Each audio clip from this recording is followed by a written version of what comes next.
So my name is Caitlin Anderson. I use she, her pronouns. My title at the Center for Career Development is Career Readiness Program Designer. And what that means is that I am focused on helping to support faculty and staff with integrating competencies and career readiness skills into the curriculum within the classroom to help students in order to become career ready. I am also an alum of the university. I graduated with my master's in the curriculum and instruction degree program, and I was also a high school math teacher for 12 years prior to taking this role on. So just a little background from there. We are going to do a quick poll just to see, just to kind of capture where everybody is at and what they're thinking more from the employer side. So I am going to put a link into the chat if that helps you all, or you can feel free to scan using the QR code on the screen. The prompt that I'm looking for you to answer in a kind of short answer is, what do you think employers are looking for when hiring a UConn grad?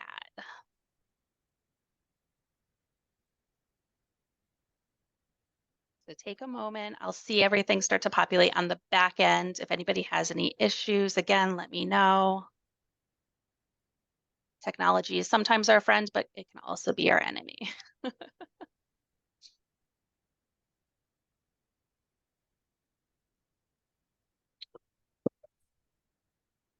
Get this.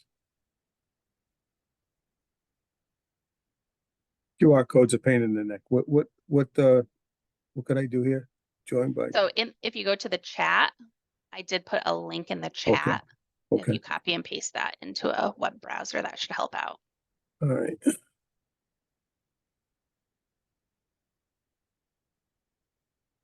Where is that?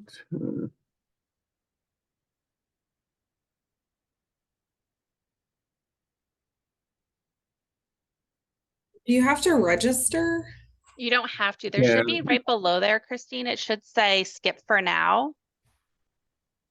Yeah, it takes 2 seconds if you hit skip. I guess I'm not seeing the skip. I just get the username login. And let me see if it works with the QR. Oh, I get it on the mobile. Great, thank you. You can also feel free to just pop your answer into the chat if you wish, if you feel comfortable doing it that way.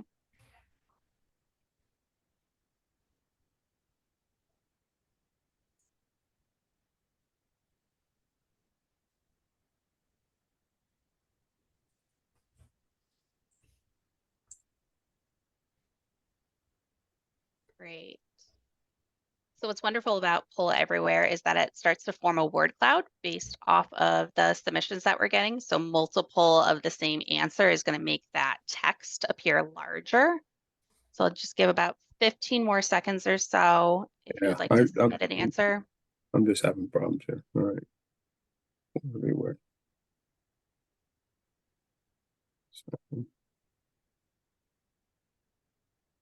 And again, if you feel comfortable, Vito, if you wanted to pop it in the chat, or feel free to, shout it out loud. Yeah, I'm a verbal guy, so I'd rather just say it out loud. Yeah. So go ahead, Vito. What do you think employers are looking for recent UConn grads? Well, we've used some survey information before, and obviously, from an engineering standpoint, they're looking for people that are, have a fundamental engineering, competency in terms of basic knowledge, the basic engineering principles. But right behind that is having communication skills, okay, both the oral and written. And then right behind that is having high ethical standards. And we see that in a number of surveys that we've conducted over time. So technical, basic fundamental engineering skills, being able to communicate and being an ethical individual. I'm so happy you said that, because that leads me right into being able to give our results here on what you all are saying. And the second one that you said, after having the actual engineering skills, those technical skills, right. This big one right there, smack in the middle, is communication. Right. Yeah, communication. So a lot of you are saying, they need communication. Others in there, they need skills, collaboration, team. Those kind of go hand in hand. Right. Yeah. And then all of these down here in the same font size are, kind of like one-offs. Maybe there's 2 votes for each, but it does give you an idea of what you all are thinking that employers are looking for. So we're going to talk today about, research that's been done to indicate what employers are looking for in UConn grads. So with today's agenda, I'll pop that back up there. Let me move this back off to the side. Thank you all for participating in that. And sorry for the technology flaws that occur sometimes, but always workarounds, the plan Bs and plan Cs. So today, again, we'll talk about the NACE Career Competencies, why they're important. We're going to do another short kind of like activity that goes along with that. And then I'm going to really talk about a scaffolded process for integration and then offer an opportunity for questions at the end. Again, feel free to unmute yourself if you have a question during a slide or pop it into the chat, and hopefully I'll be able to see that.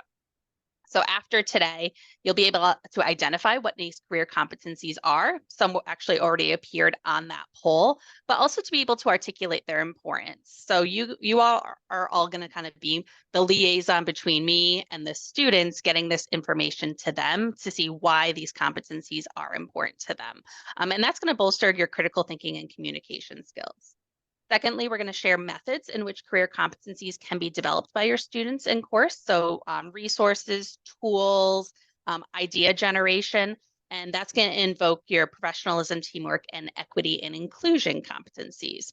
And this is all with the greater goal of you all being able to integrate career competencies into your curriculum to create equitable student outcomes. And we'll talk about why that occurs when you put NACE career competencies into your own curriculum.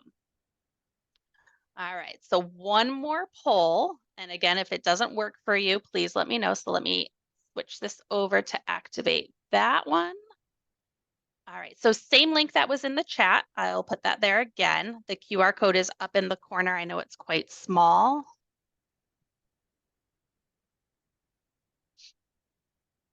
So for this one, how familiar are you with the NACE career competencies? Not at all familiar, somewhat familiar, familiar, or very familiar.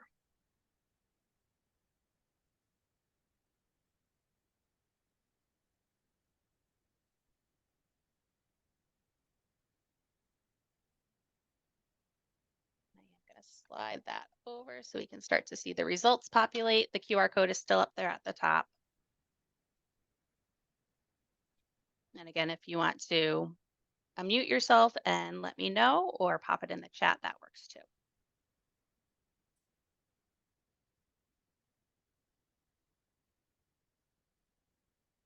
I'll say somewhat familiar. Somewhat? Yeah.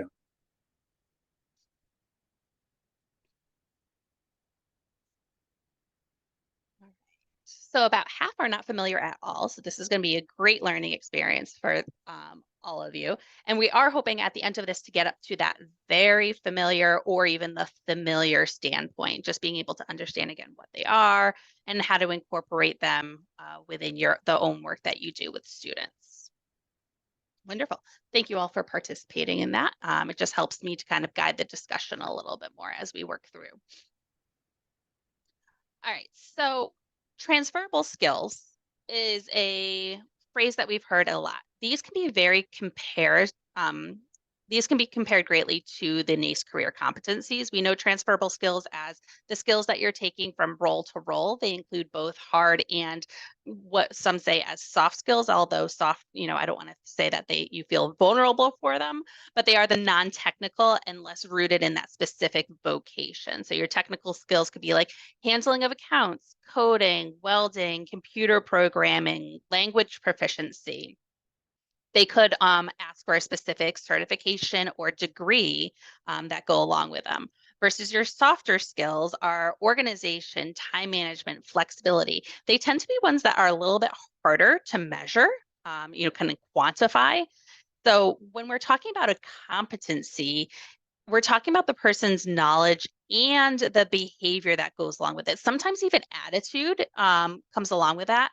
And that will help them lead them to be successful in a role versus skill is just the learned ability to apply one's knowledge. So Vito was kind of talking beginning about that content knowledge and acquisition of engineering skills. So those ones are that learned ability, but then the behavior that follows from it, I think the one of the third things you said, Vito, was also ethics. Like how does that play a role in it? Communication. So those ones are our softer skills. Right. So I like to think about competencies as being more holistic. So problem solving, teamwork, strong communication skills, so on and so hard, rather than just being that more technical side. So NACE is a acronym for the National Association of Colleges and Employers. So when you hear that word NACE, that's what it's referring to, is that association. And what they did was a lot of research and observations on the employer side and then paired with recent graduates to figure out what are the top competencies that students need in order to be successful post graduation. These are the 8 that have appeared time and time again, although the names have morphed a little bit over time. But their career and self development, there's your communication that we saw in that first poll, critical thinking, equity and inclusion, leadership, professionalism, teamwork, and technology. NACE has also equipped us with definitions for each one of them to kind of fine tune what they involve. So I had mentioned problem solving before, but we can put that under that umbrella term of critical thinking. Critical thinking. Most recently, the equity and inclusion definition also morphed. Before they had more of just an approach in terms of race, but now they have broadened it to a more global perspective and talk about anti-oppressive practices as well as inequity as part of that definition. So again, we're always fine-tuning these, always looking for ways to improve and include more of that global aspect to each one of these definitions. NACE also does provide sample behaviors that one can exhibit when developing these competencies, and those can be found on our website. So I am going to put that link in the chat just for you all to save for later on when you want to dive deeper into this, but this is our Becoming Career Ready page. So what it means to become career ready is the development of these 8 career competencies. So again, these are the necessary skills for success in today's workforce and other collegiate, post-collegiate pursuits. So we're looking at everything happening together, not just in the classroom, but institution-wide. So I know that there are some staff on the call today that might not be directly in the classroom, but do have a student-facing role or even a non-student-facing role, can still help to spread the wealth and information that go along with developing these career competencies in students. So one of the things I want to point out is why they're important. I've been to many presentations with employers that have said that they can teach many content-based skills on the job, but they need effective communicators, effective problem solvers. They need people that can work as a team to help run projects smoothly. These are all skills that take many years of experience to develop, and these are the ones that they are looking for students to come to the opportunity with. There has also been a shift, and this might be surprising to some of you. If we take a look at this graph here, this graph is based off of GPA screenings and an employer's view of candidates when they are looking at, let's say, resumes. Are they screening candidates by GPA? And as you can see, the highest was at that 2019 at 73.3%, and it has declined steadily over time with a little increase over the past year. But even if we can look back from pre-pandemic to now post-pandemic, it's about cut in half. So what we're seeing, go ahead. I just have a question on that. Do you think that that is tied to the economy, A, and then B, I mean, I would imagine that that's also probably tied to the amount of entry-level positions available.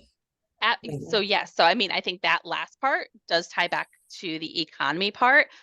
I don't know if it's a cause or if they are just correlated with each other, right? And then so we have, go ahead. Yeah, and then my other question is, do you think that this is job specific or is this overall?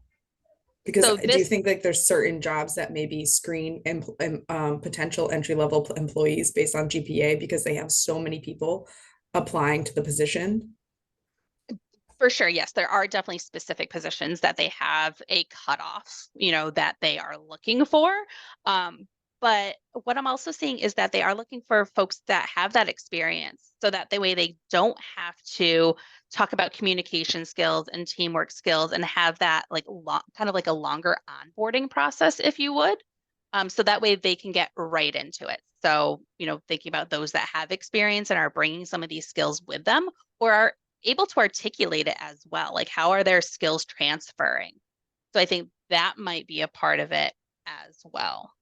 I hope that answered your question. Yeah, I could add something too, Caitlin. At Please. least in our mechanical engineering program, we show the students every year. We look at the relationship between incoming GPA into their senior year and how they do in senior design. And our senior design course is really, it's a lot of what you're talking about. It's an application of problem solving skills, communication, and so forth. And really, there's really little correlation. It's not as direct as you would think, right? I mean, we have students that have tremendous GPAs and don't do very well in senior design, and we have others that have much lower GPAs and do very well. And I think it's because the the metric on GPA, which comes to performance and specific classes, versus when you're having to apply broadly the integrated knowledge that you have, is not necessarily always correlated. So, I mean, Right. that's our experience. And I like what you had said there, Vito, as well. I think that, this graph doesn't show that they might be saying no to the candidate right away, Right. but let's read on further. I think internships are a big one these days as well, like having that experience, that real world experience that senior design projects would give as well, which is part of, today's session on is like, how can we promote that idea of developing these real world skills while they're here at the institution. So today's about highlighting where those students are developing these skills and how we can ensure that they can articulate those skills to the employers if they happen to be the ones that, might be screening. So they might be at that cusp. Let me read on through and see what else this candidate has to offer. So still from the employer perspective, just another reason of why we're looking at these career competencies more closely is there seems to be a disconnect of where new grads, so recent hires from college, not specifically at UConn, but where students are ranking themselves on each one of these competencies versus where employers are ranking. So each one of these bars is those that rated themselves either very or extremely proficient in that competency. The orange bar or the top bar is the students' ratings of themselves, again, as being very or extremely proficient in that competency, versus the bar below it, or the blue bar is the employer's ranking as being very or extremely proficient. So again, a little disconnect here in many of the competencies, although equity and inclusion are very close to each other, and technology, the employer, is actually ranking them higher than the student is ranking themselves. And that actually might be, some experience related in that realm of students are bringing with them a lot more technology. So now I want to turn this over to career advice at the college level. So not getting to that, they've been hired, they're out in the workforce. Well, we're going to talk about career advice as it occurs here and not specifically at UConn yet. One of the top reasons that students are embarking on post-secondary education, is to improve employment opportunities. They're coming to college to get a better job. So when they're doing that, students are constantly seeking advice from faculty. In fact, 9 out of 10, or a little bit higher, 9.2 out of 10, a faculty report that their students in their disciplinary area asked them for career advice in the past year. And that makes sense. They're sitting in front of you day in and day out. You get the most face-to-face time with them. But also we see alumni are coming back and asking faculty for advice. So about 63% of faculty report that alumni from their institution have reached out in the past year to get some career advice from them. And lastly, we also wanted to hear from faculty. Now, all of this data does come from NACE, again, the National Association for Colleges and Employers, that have said that faculty report needing some support in terms of students' career exploration. And what they're needing is labor market information. So that was the highest percent at 39%. Faculty are reaching out for professional development in careers and career preparation. Kind of like today, like what are employers saying? What can I do to help my student become career ready? And lastly is funding to be able to integrate careers into existing courses. We just started our pilot program of a Summer Institute for Faculty Fellows, where we have 13 faculty members. We're actually working on integrating career readiness within the curriculum. So again, studies are showing that the students are coming to faculty and staff for advice more than they're coming to career services. And one of the reasons for that is they're actually looking for more substantive advice, not so much of how do I do this on a resume, but more about what are the types of work that's available to them? How do I apply for grad school rather than just the mechanics of, job application and job search? So based off of this, one of the things that the Center for Career Development created was our Career Champions program.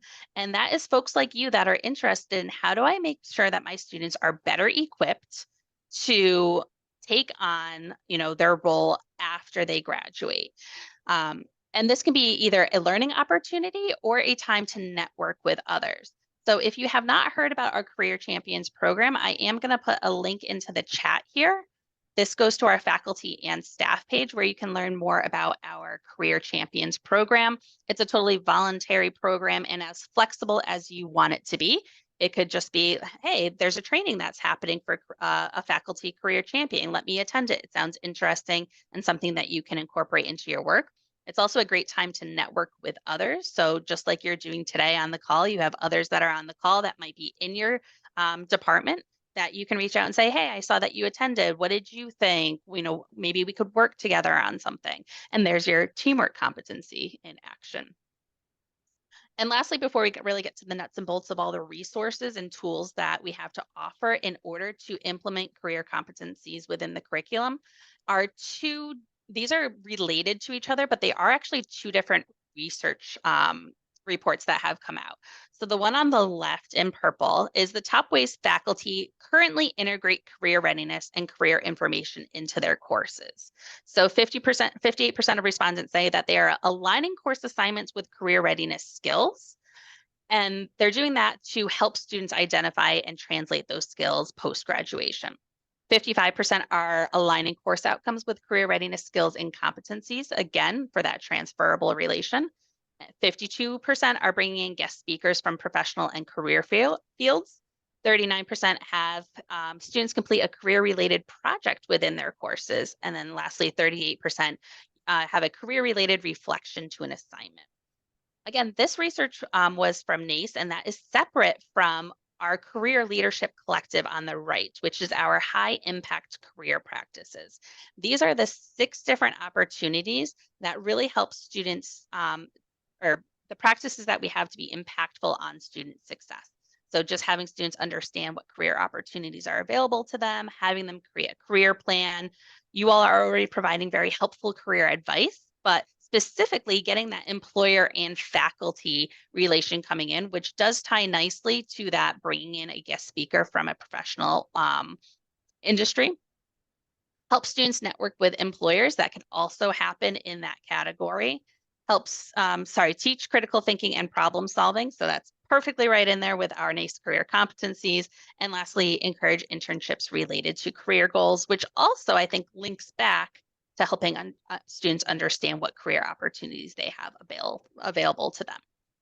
Research shows that students that are involved in these high impact career practices enjoy higher levels of learning success. So these evidence-based practices include service learning, undergraduate research, internships, just to kind of name a few. You also have portfolios thrown in there, global learning experiences, so on and so forth. Senior design, as Vito had said, is another evidence-based practice that really helps students to gain the benefit of these high impact career practices.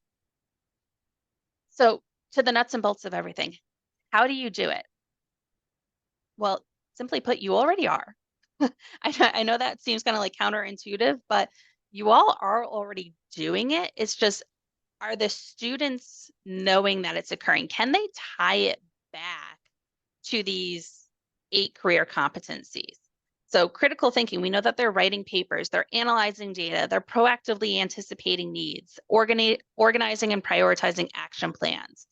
Under communication, we definitely know they're writing papers, they're giving presentations, they're speaking with one another, they're employing active listening skills.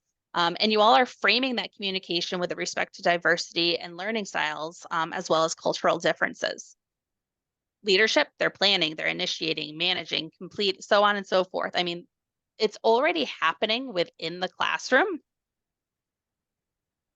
And it's also happening outside the classroom. So we kind of need that to be woven together with everyone, because student leaders within organizations, evaluating a student worker, competencies are one of the strongest ties amongst all of the activities that our student is engaging with on campus. So the more that we can highlight and create that connection for students, the easier it's going to be for them to be able to articulate their skills to an employer, or to even others, be able to work better as a team, be able to communicate strongly with supervisors or supervisees. So it's that idea of being transparent and intentional in noticing and noting these competencies within the work that you do with students. So I want you to just think about these 2 questions in your own role and responsibility. In what ways are these competencies displayed throughout a student's entire experience? And secondly, how can a student's ability to articulate these competencies help with post-graduation success? And I just want to take 15 seconds or so just to mold into these 2 questions and really think about your role.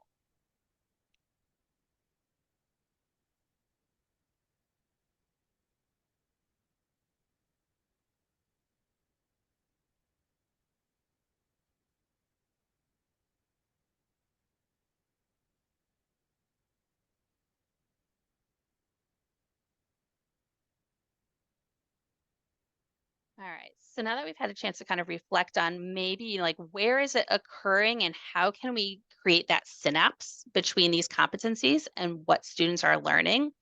One of the ones that I'm going to talk mainly about today is course objectives, and using those, we know that we use those as a guide in the learning process to help the learner focus on specific expectations and goals that are measurable.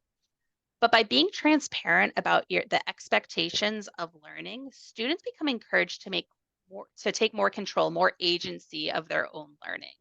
The same benefit holds true for these NACE career competencies. There is some research done by TILT, which is Transparent in Learning and Teaching, which says that transparent teaching and learning methods benefit students who are unfamiliar with college success strategies by explicating learning and teaching processes. So if we divulge the purpose, the task, and or evaluation criteria of learning before work begins, it will actually boost a student's academic confidence, their sense of belonging, and skills valued most by employers, which is founded by this research from TILT. Added to that, for students that showed persistence, it increased, as did their grades, if they had an increased confidence in that sense of belonging. So those kind of snowball into each other. So if we are explicit and transparent in what they're learning, the skills, as well as the measurable outcomes, a whole bunch of things are going to happen. They're going to increase their grades, they're going to have better sense of belonging, and increase persistence as well. So lots of benefits happen just by being transparent and making those connections for students. So back in the spring of 2023, about over a year ago, I had the pleasure of collaborating with Natalia Smirnova, who is an associate professor in residence in the Department of Economics at the Stanford campus. We were considering how to integrate career into the curriculum, and we know that it does take time to focus on that in order to do so. And we also recognize that everybody's not at the same place. We have some people on the call that are very familiar with NACE Career Competencies and then not familiar at all. And that also goes along with students. Some students can recognize very easily how they are able to communicate and be able to articulate that. Same thing with leadership and teamwork. And others are kind of lost in the woods. So we know that this is not a one size fits all approach. So we developed a scaffolded approach and we nicknamed it the 4 A's, and you'll see why. So the 4 A's are awareness, alignment, articulation, and assessment. And they build on each other as you go along. So the first thing is to make sure that students are aware of the NACE career competencies and understand that importance. And I'll break down how to make students aware of that for you all in just a moment. The next would be then to align the NACE career competencies within the objectives, activities, assignments, research, field experiments, so on and so forth. So that way we are drawing that intentional connection between what a student is doing and how that is a transferable skill. Third would be articulation and embracing that opportunity to reflect. Where did you start and where are you now as a result of this assignment or this research paper or the portfolio that you had to create? Reflecting on the process of developing these core skills can help to elevate that learning because they have a better understanding of themselves and what they can bring to the table for employers. And lastly would be that assessment. And we saw that bar graph where there was a disconnect between many of the competencies. So blended with reflection, which can be a form of assessment. You can self-assess your oneself, the student self. You can have a peer assess. So if you're doing a group project, assess one another. And it can also be assessed by the instructor.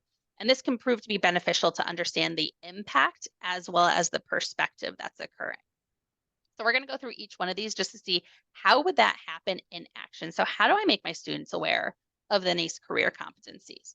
Well, by attending today's session, you're becoming more aware of the career competencies. And the idea is to keep that flow of information moving to, I like to sometimes call it the consumer, but it's the students. As you become more aware of the NACE career competencies, you're going to start to see how much they are actually integrated into what you are already doing. Because remember, I said you're already doing it. It's just elevating it. I like to call it highlighting it for the students.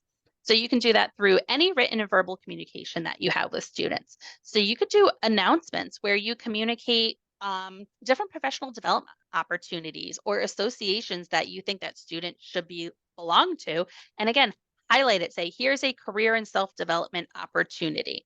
When you're having those career conversations to them, point out times when they are communicating well, when they have developed leadership skills. And we don't always have to think about the leadership skills being the person in front of the room, but how are you bringing together a group of people to perform a task or to accomplish a goal? You can also put these on your department web pages. You can offer that opportunity as well to see how career competencies are being highlighted within the curriculum.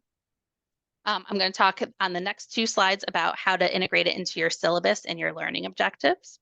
We do also offer Husky CT module on that Becoming Career Ready page. And I'm just going to point out to you, I already put the link in the chat for the Becoming Career Ready page.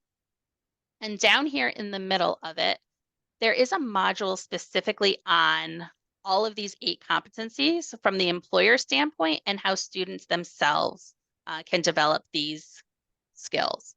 So students can self-enroll by clicking on this link, and then there are directions for how students can self-enroll in these 2 courses. We have one for undergraduate students, and we also have one for graduate students. The great thing about these modules is that they can stay from the time the student enrolls until the time the student leaves the university. And they do offer many other modules in there, such as resume writing, cover letter writing, networking, interview preparation. So instead of getting the email at 2 o'clock in the morning saying, hey, can you help me with my resume? Or, hey, how do I develop some communication skills? I need that for a job that I am applying for. This is a great way for students to access it. So I highly encourage you all offering that to your students. And again, that can be another way to increase their own career and self-development. Another thing I wanted to mention of ways to make students aware of these competencies is we offer in-class presentations on these 8 competencies. So you can have a member of our staff come in and speak to your students about what these skills are, why they're important, and how to articulate them within their job application materials or offerings around the institution to help them enhance their competencies while at UConn. And lastly, Job Market Insights is also on our website. It's a really cool tool that gets more tailored to the areas that your students are wanting. So you can find career data by selecting keywords, or you can filter for industry and occupation. So I'm just going to click on this one just because it's easier to kind of randomly choose something.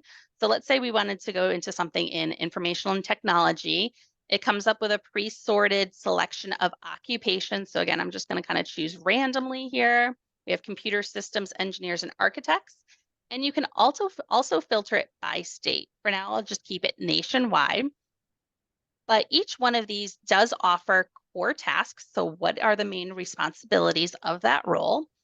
Employment trends, which is nice to see. So this one is steadily increasing over time.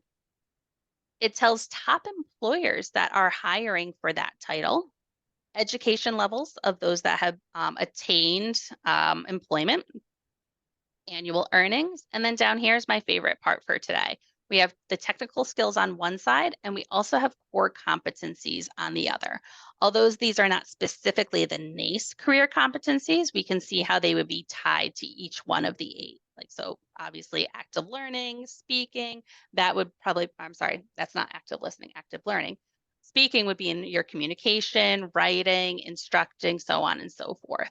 So you can see what skills you would want to be able to highlight or make sure that you have developed within your courses and can speak specifically to during an interview. So I find this tool to be very, very helpful. Again, if you just go to career.uconn.edu and it's this Job Market Insights, this tool right here at the top. And that can make a great connection for students as they are exploring possible careers that they would want to apply for or research more in depth. So those are ways for us to become aware. And I said that syllabi and learning objectives are a great way to integrate easily these NACE career competencies and just have that heightened sense of these are happening within the class. So the first way to use your syllabus is to align your learning objectives. And it's very similar to how I did at the beginning of my presentation. If anybody happened to notice, is when I stated the learning objective, I also mentioned what skills that specific learning objective is going to help students develop. This is taken from Nare Kim's syllabus, which is also a common curriculum course. So she gave me the 6, and all I did was I went through and thought about, okay, how are students going to master that learning objective? What skills are they going to use? And then those are the ones that I put next to it. It's a very quick synapse between the two. And with my background in curriculum and instruction, I'm more than happy to help anybody out with these if they are wanting to send me the syllabus, and I can take a look about how to align them. I do, if you're wanting to do this on your own, I like to limit it to 3 per learning objective, because other than that, it just becomes nuanced. But what ones are the most important for students to take away from that learning objective? Because we know your learning objective is already tied to assessments and assignments that you're given. So those critical thinking skills, the career and self-development are going to just follow along. You also don't have to hit every single career competency. So I do want to put that in there that all 8 don't have to show up. They're taking your course and they're taking 3, 4 others. And over the course of their time here at UConn, we hope that they would hit on each one of these. So if you wanted to do an inventory of which ones aren't showing up and you want that to be a highlight of your course, then absolutely feel free to put that in. But I do want to make it clear that it's more quality over quantity on these. We also do have a competency mapping tool on our faculty and staff page, which was the last link that I put in the chat. You can find that by navigating on down. I'll show that quickly as well, just because I always like to see it in action. So again, on our faculty staff page, We have buckets for different roles that you all take on at the university. So if you go to resources for teaching, and then we have an entire thumbnail here on integrating these career competencies into your course, which is many things that I'm speaking about today.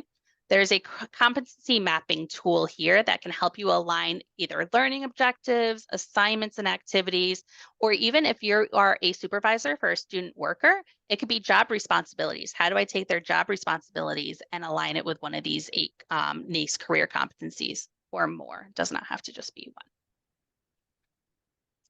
All right, so that's another tool for you all to look at. Next on the syllabus, you can also provide sample syllabi language. Do not feel the need to read through all of this, but this is on our Husky CT site, as well as within the faculty and staff page. You can copy and paste this and plant it right into your syllabus. And it denotes the importance of these NACE career competencies within your syllabus. So it helps students to see that, 1, you find it important, and 2, that they should find it important and how they're going to go about doing that. It does also help to connect back to our office because obviously, you know, we all have limited amount of time here and we want to be able to share these resources with students. So it does have that last line in there for assistance in identifying and articulating these competencies and skills. Feel free to schedule an appointment. And one of our career coaches can walk through with a student how to articulate the skills that are needed for a position with the experiences that they've had. So feel free to lean on us as well, and that will help students be able to articulate their skills through their job application materials. Sorry, Caitlin, can you hear me? Yes, I can hear I you. was trying to raise hand, but I don't know if you can see the hands when they're raised on your screen. Oh, my apologies. I do not see a raised hands. Go ahead. I mean, I had a question a few slides back, but I wasn't sure if you accept them during the talk or after the talk or. No, please go ahead. So I was wondering about those tools that you're showing us. They're really great. Like the job market and like how to search for jobs. Like where is it pulling the jobs from? So the widget that we use for this is powered by Lightcast here. So they're grabbing all of that information from the web. It's kind of like an AI tool that's constantly perusing the web, finding these like job postings, for instance, that fall within in each of the categories, and then sparsing out all of those different skills. So is there also like a link to other websites that students like to use? Like, I don't know, where they also look for jobs? Because at the time when they're graduating, that's probably the top thing on their mind, how to find the next job. Yeah, so absolutely. So Job Market Insights is going to be more of that research tool. And to actually find the job, use this button here, which is Handshake. Handshake is UConn specific. Sorry, not UConn specific. Let me reword that. They are jobs that employers are looking specifically for UConn students. So it's a tailored down version of your Indeed or LinkedIn job postings, and it's curated by our department. So we go through each one of the job postings and make sure that it's suitable for a student from UConn. So let's say we as faculty have job openings, like maybe we are looking for someone who has a gap year or something like a tech or that type of position. How can we advertise on Handshake? Do we just send our ad to HR at UConn and they'll post it on Handshake, or how does it work? That's a wonderful question. So you can post it yourself on Handshake, so we can give you access to do so. And I can give you that contact information. If you just send me an email, I'll send you the contact information to get your job posting loaded onto Handshake. Who is we? Is it CETL or is it a Nope. different... So it's a member of our corporate partner relations team in the Center for Career Development. So what's the, so you said you're gonna send us participants the information later or post it in the chat or somewhere? Like, which information are you speaking of? How to reach out to you to send you the job ad to post on Handshake? Yep. So if you email me just to say, can you please add me to Handshake, I can get you that information of how to do so. Okay. And do students have examples here where they can see how the cover letter looks like and how successful like write-ups that they need to send look like? That's also available. Yes. So under here we have under the how do I write a resume, CV, or cover letter. If you click on that and you scroll down, we have all of these different resources here. We have one for grad students specifically. In our resume sample binder at the very end of it, there are also a couple of cover letter examples as well. And we do also have templates on here for students to use. It's already pre-templated, so that way you don't have to worry about it not passing applicant tracking systems, otherwise known as ATS. All right. And is there anything for international people or people whose English is a second language? Like, Your questions are wonderful. Thank you so much for asking. Up here in our career and affinity communities, we do have one specifically for international students. great. And we also, for international students, similar to Handshake, we also offer a login, I guess that's the best word for it, for InterStride, which is right here. It's an interactive portal designed to support the career needs of international students or students that are looking to find a job internationally. So again, another job portal, but specifically for international students and or those looking to get a job internationally. So it would be great if there's a way to get all these links so we can share them with our students. Sure. Yeah. I some can point. put all of these together for you, kind of spelled out This as like is a so resource document. wonderful. Absolutely.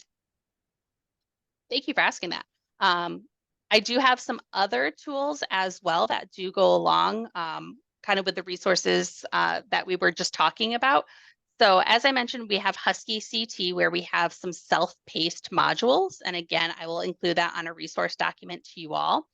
I mentioned career presentations as a chance for a member of our staff to come in and talk about these 8 career competencies. We can also talk about resume building, cover letter writing, preparing for an interview, how to do an informational interview, how to network. So really the topics are endless as long as they're related to career. And then we can also match you with employers and alums. Students love to hear from somebody that's in the industry currently or somebody that has literally sat in their classroom seat. Although many of the classrooms are much nicer than when I was a student, but having an alumni come back, they're constantly looking for ways to give back to the university that are not only monetary. So have an alumni come back and talk about, well, what courses did they take? What was impactful? What are the skills that they developed while at UConn and currently use in their job? And then same thing with employers. What are they looking for? How do I articulate best that I can work into a team? Even having some mock interviews is a great way. We do offer mock interviews through our department. And we also have a resource called Big Interview on our website. I'm just going to jot that down really quickly to make sure that I include that link. But Big Interview allows the students to record themselves when answering a question. And we know how hard it is to kind of see recordings of ourselves because we kind of become we do become self-aware of our interactions with those that are on the other side viewing us. And then lastly, collaborations for integrations. Again, my main role is to work with faculty to integrate these concepts, these tools within the curriculum. So if you have an idea and you just need to kind of work through it a little bit more, or you want to start from scratch on something or something currently existing, feel free to reach out to me and we can do kind of a consultation on what your needs are and how to make it come to fruition.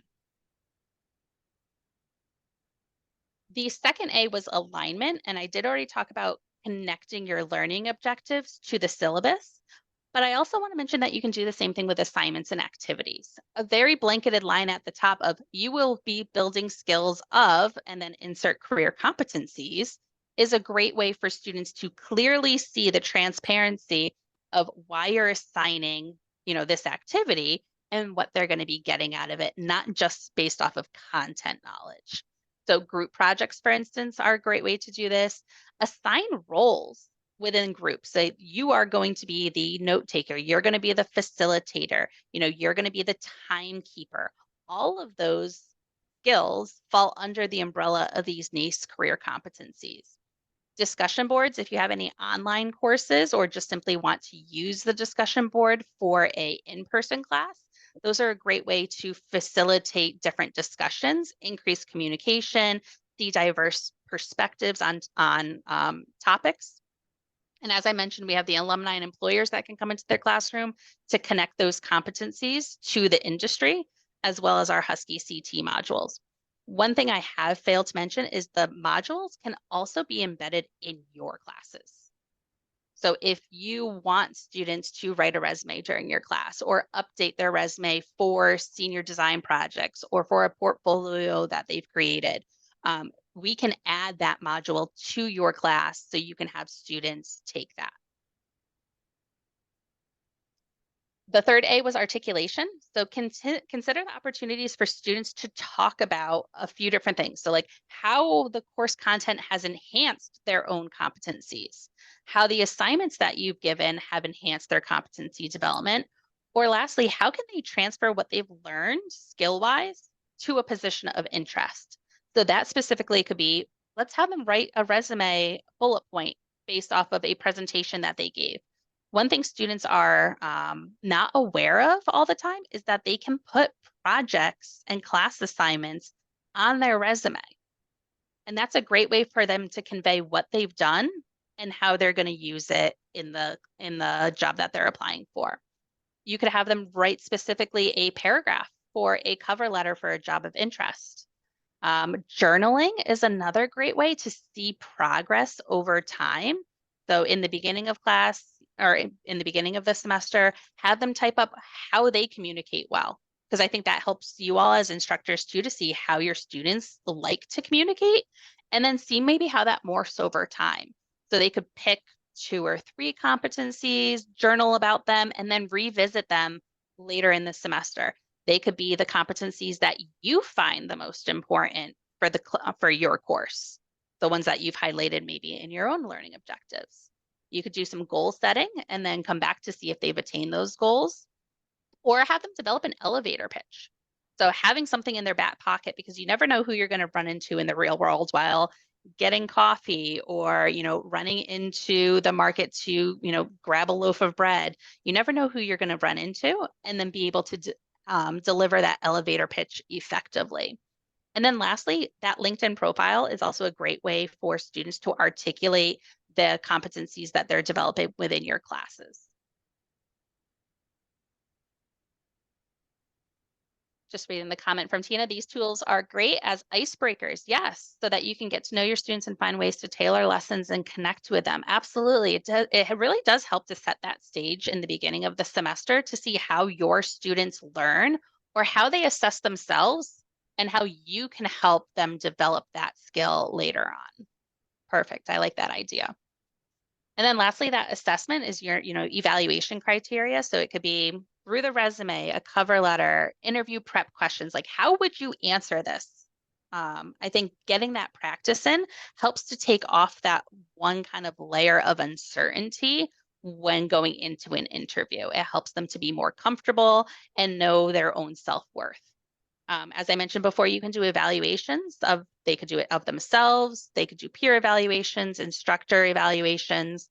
You could do a pre and post comparison. Here's how you thought you were at the beginning of the course. Here's how you were at the end of the course. It also, again, helps to inform your instruction.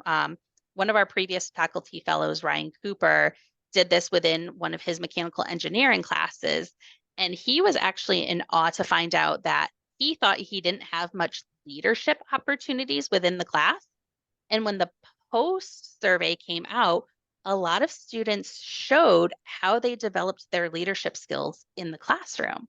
And I think that that's really informative information as an instructor, especially when you're writing learning objectives and creating assignments and being able to now point that comparison out to other students. It's a great way to connect that all with that common woven thread. You could also use, set plus questions to see how this integration has helped students to help inform your instruction as well. So that does cover the 4 A's. So I do want to take the last couple of minutes just to brainstorm or share out.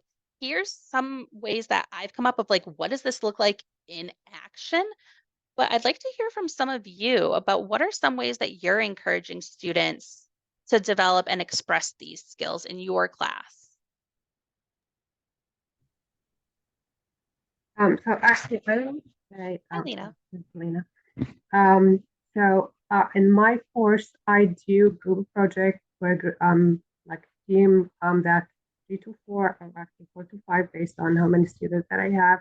They actually work together, research an algorithm, different resources, and by the end of the semester, they actually come and present that to all students. So I usually ask them, like when we start the beginning of the semester, like, why do you need this project? What skills that will give you? The other thing is also we have individual project. It's more of communication skills, where again they still need to research different algorithms, but it is like smaller algorithm, and they need to record themselves presenting that. And I have too many students like saying we did that many times, and that helped us for working on our communication skills. On like this is the first time we record ourselves, so that enhance our understanding, not just the subject, is like how do we present, how do we talk about something. And I always ask students to like, why do we need this stuff? I've been like, that's why so the idea of integrating these let's say requirements in this course, because I was writing too many recommendation letters and I have nothing to say about students. And it's always like, okay, what do you know about their teamwork? What do you know about their communication skills? And I always tell students, like, I have nothing to say about you if you don't do these group projects and individual projects. When you do that, I actually have too many students. They told me, we got an internship because of the recommendation letter. We got this job because of the recommendation letter. So when you do something, I can actually talk about you. So I always explain to students, but that presentation is like very, very good resources that I can actually prove my point. Like, here's the resources, here's thing that you can actually check what the company is looking for to hire you. So that is very actually great presentation for me. Thank you. Yeah. Thank you for sharing that, Lena, because you sparked another thing just in my mind about, just recommendation letters, how that helps you to see their skills in action. So I think that's also, a definite pro to having students reflect more or to enhance these skills within the classroom. Because yes, then you can see how that would transfer outside the classroom as well. Very nice job. And the good thing is I always ask them, like, it's not like I am explaining why do we have these projects. I ask them, why do you need these projects? Why do you need to work on these projects? So they start answering themselves. They start convincing themselves, yeah, I need that to enhance my communication. I need that to work as a team. So yeah, I think it's a great resources. Thank you so much. Well, thank you so much for sharing. I know we are right at the 11 o'clock, actually 11:01 now. So I do want to, thank you all for being here. If you want to stay on and ask any questions, I'll be here.